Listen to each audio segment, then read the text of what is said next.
In the previous section, we have created our model classes and now we're going to explore the service layer. For this purpose, let's add a new folder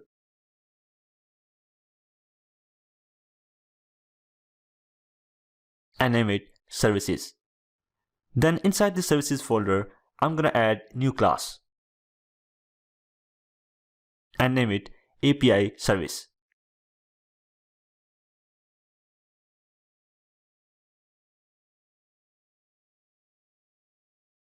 In this API service class, we will define all the REST APIs that we will use in our project.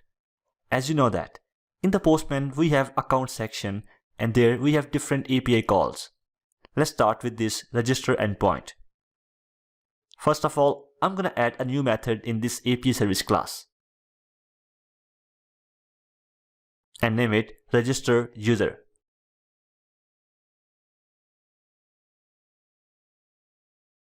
And we need to pass 3 parameters of string type. The one is name, the second is the email, and the third is the password.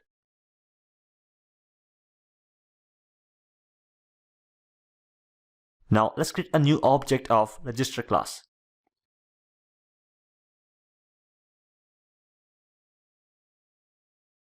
Well, this register class is present inside this models folder. Just make sure to resolve the namespaces for this register class because it's present in the models folder. So we need to add the following namespace.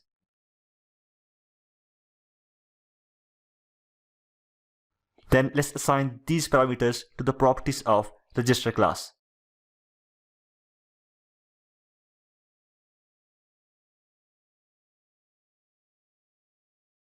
In order to call the API, we need an HTTP client.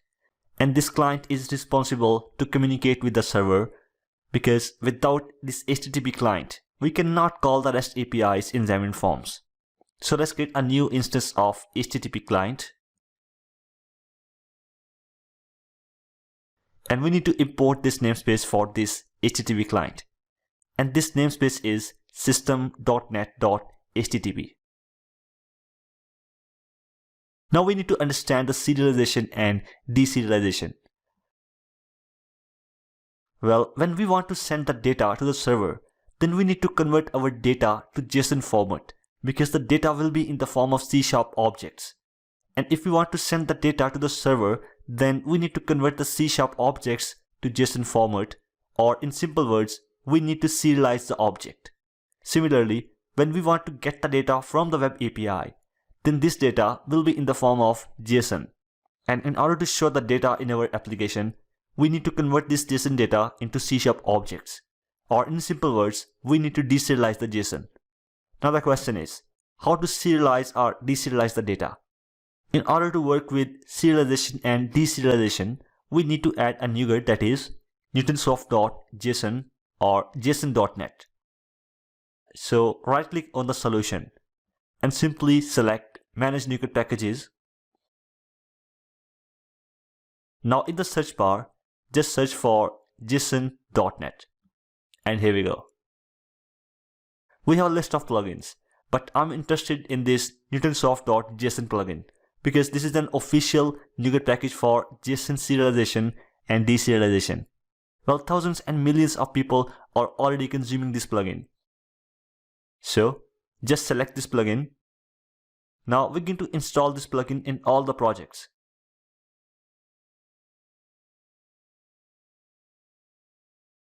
And this plugin will take some time depending on your internet speed.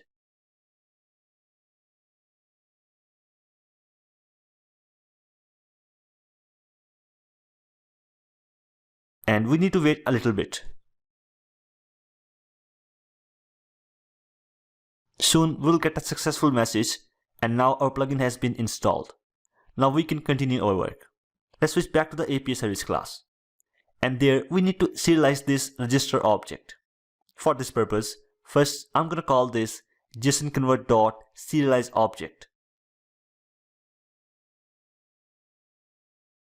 Well, JSONConvert.serializeObject comes from this namespace, that is newtonsoft.json.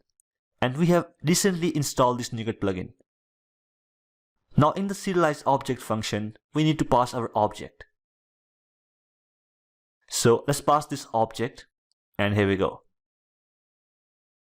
Now let's store this in some variable, and I'm gonna name it JSON. You can name it whatever you want.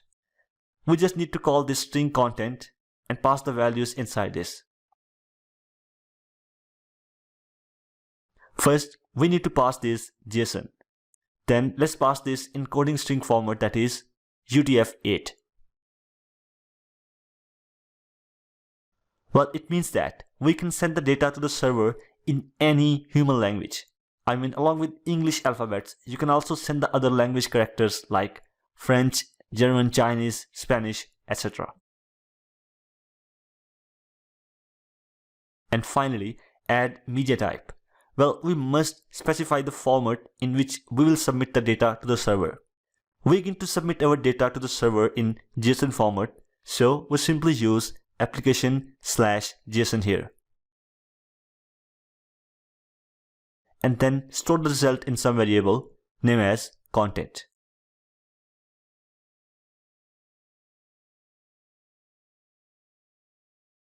Basically, this string content class creates a formatted text appropriate for the HTTP server and client communication. Alright, as you know that, to register the user, we need a post request. So this time, in the Xamarin Forms, we need to call the post method. Let's use HTTP client object, and along with this client object, we can pick this post async method. Well, post async will take two parameters. The first is the API URL, and the second is the content that we want to send to the server. So let's copy your API URL for register user endpoint and then paste the URL here. Right after that, just pass this content here. Also, we need to take care of this asynchronous programming, because when we call this method, then it will post the data to the server, and in the meanwhile our application user interface will be blocked. Because right now this method will be synchronous and it will block the application UI. And in order to work with asynchronous method, we first call the await operator here. And you can see that it cannot work without async. So let's use the async keyword along with this method. Now when we call this method, then it will post the data to the server. And in the meanwhile, we can also perform some other tasks in our application. Now let's store this in some variable and name it response.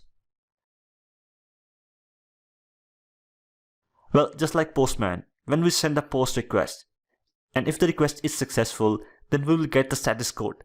Similarly, in Xamarin Forms, we need to check if the response dot is status code is false. Then return false. Else, if the response is okay, then return the true.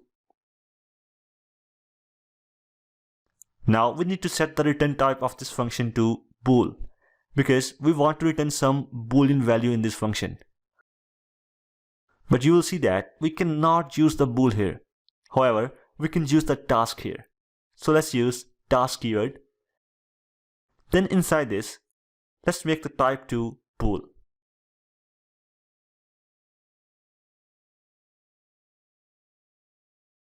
So far we have created the register method. Now let's continue our work in the next lesson.